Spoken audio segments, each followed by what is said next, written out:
Guys, welcome back to Celebrity Intake. This is the video of the 10 most dangerous kids in the world.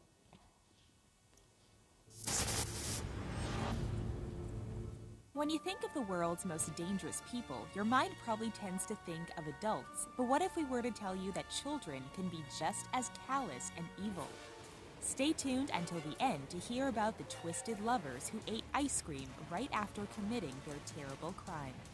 Before we get started, please make sure to like this video and subscribe to The Riches for more thrilling content. Now, here are the most dangerous kids in the world. John Venables and Robert Thompson. On February 12, 1993, John Venables and Robert Thompson abducted 2-year-old James Bulger and brutally ended his life. At just 10 years old, they became the youngest convicted murderers in Britain in almost 250 years. The judge who handled this atrocious case described their act as being of unparalleled evil and barbarity. At 18 years old, they were released from their institutions and were both given new identities. Jessica Carnline.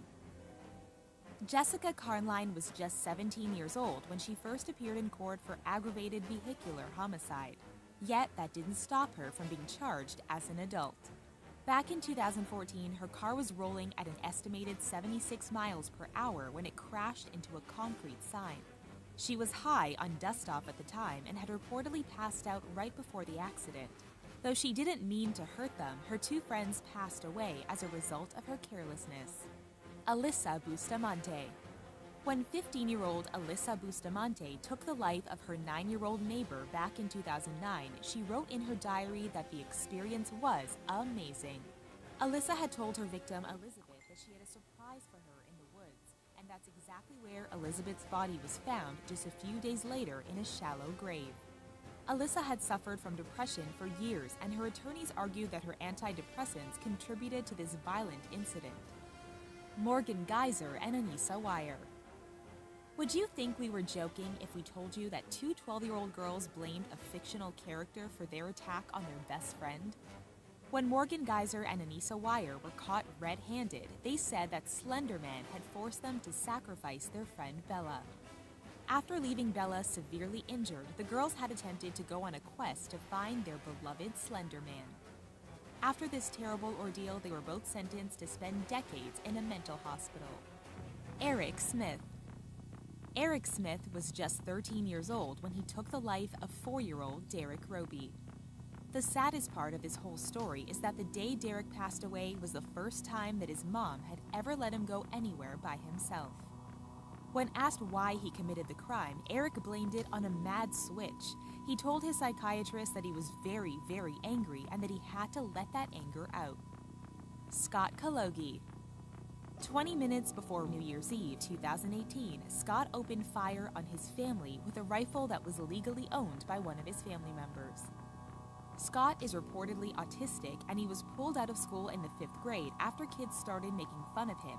But neighbors of the family said that the incident completely stunned the community. Nobody ever imagined that Scott was capable of committing such a heinous crime. Lionel Tate.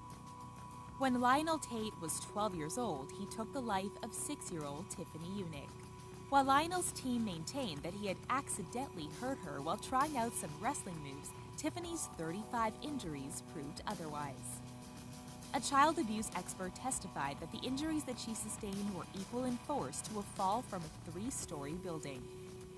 When he was initially sentenced to life in prison without parole in 2001, he was the youngest person to ever be given such a sentence in the USA. Sandra and Beth Anderson. Also known as the Bathtub Girls, Sandra and Beth Anderson almost got away with drowning their mother back in 2003. Since their mother was a struggling alcoholic, they buttered her up with booze and Tylenol to make her passing look accidental. The girls were even given a $133,000 insurance payout for their loss. They were doing just fine until they bragged about what they had done to the wrong person at a party. Sandra and Beth were both sentenced to 10 years in prison, which they finished in 2010. Brenda Spencer. On January 29, 1979, 16-year-old Brenda Spencer opened fire on the elementary school across from her house. She fatally injured 2 adults and wounded 8 children. When asked why she did it, she replied, "I don't like Mondays." However, during a 2009 parole hearing, Brenda admitted that she committed the crime because she was hoping that the police would take her down. Brenda has been branded by the media as the first modern school shooter. Kim Edwards and Lucas Markham. Dubbed as Britain's youngest double murderers, Kim Edwards and her boyfriend, Lucas Markham, were 15 years old when they ended the lives of Kim's mom and sister. Kim admitted in court that their horrific plot started as a joke between them, since they both held a grudge against the victims. However, that joke escalated out of control and ended up landing them a sentence of 40 years between them.